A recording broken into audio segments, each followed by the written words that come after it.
খামারি ভাইরা, আপনি কি জানেন গরুর স্বাস্থ্য এবং খামারের লাভ উভয় নির্ভর করে মাত্র একটি জিনিসের উপর, সেটি হলো উন্নত মানের সবুজ ঘাস।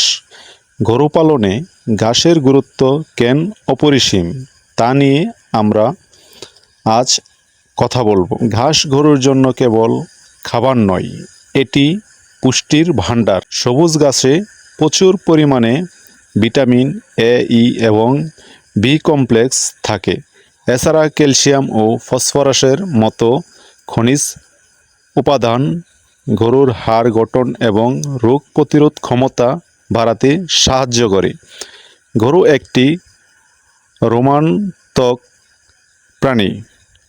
এদের হজম প্রক্রিয়া সচল রাখতে আঁশযুক্ত খাবার বা ফাইজাম অত্যন্ত জরুরি। সবুজ ঘাস গরুর হজম বাড়ায়, পেটে ফাঁপা রোধ করে এবং কোষ্ঠকাঠিন্য দূর করে।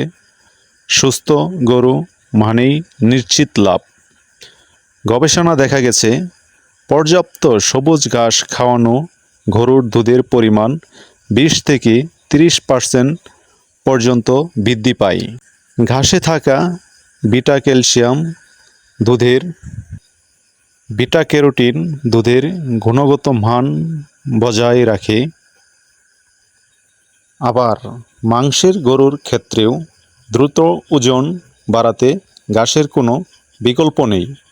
দানাদার খাবারের দাম বর্তমানে আকাশচুম্বী।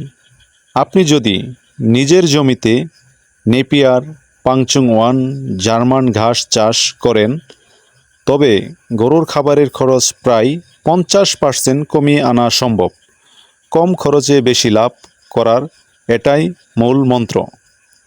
তাই আজই আপনারা গরুর খাদ্য তালিকায় পর্যাপ্ত সবুজ ঘাস নিশ্চিত করুন এবং এর জন্য আপনি আপনার উঁচু অথবা নিচু জমিতে ঘাস চাষ করতে পারেন।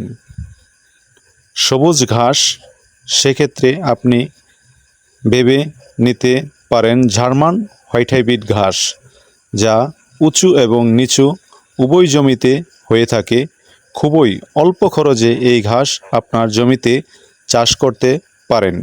এর জন্য আপনার কোনো ধরনের বাড়তি খরচ করতে হবে না। আপনি শুধু আপনার জমিটি একটি চাষ করে ঘাসের কাটিং রোপণ করা উপযুক্ত করে তুলুন। তারপর ঘাসের কাটিংগুলো রোপণ করুন। প্রথম অবস্থায় 70 থেকে 80 দিনের ভিতরে এই ঘাস গরুকে খাওয়ানোর উপযুক্ত হয়ে ওঠে। মজার ব্যাপার হলো, এই ঘাস একবার রোপণ করিলে 10 থেকে 15 বছর আর আপনার ঘাস নিয়ে কোনো টেনশন করতে হবে না।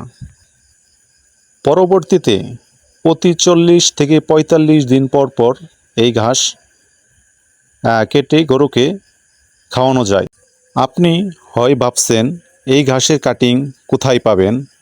দুশ্চিন্তার কোনো কারণ নেই। ঘাসের কাটিংগুলো আমাদের কাছেই পেয়ে যাবেন। এর জন্য স্ক্রিনে দেয়া নাম্বারে কল করুন।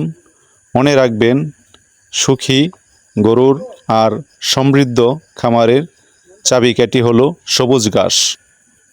ভিডিওটি ভালো লাগলে শেয়ার করুন, অন্যকে দেখার সুযোগ করে দিন। অন্য খামারি ভাইদেরকে এই ঘাস চাষ করার পরামর্শ দিন। আসসালামু আলাইকুম।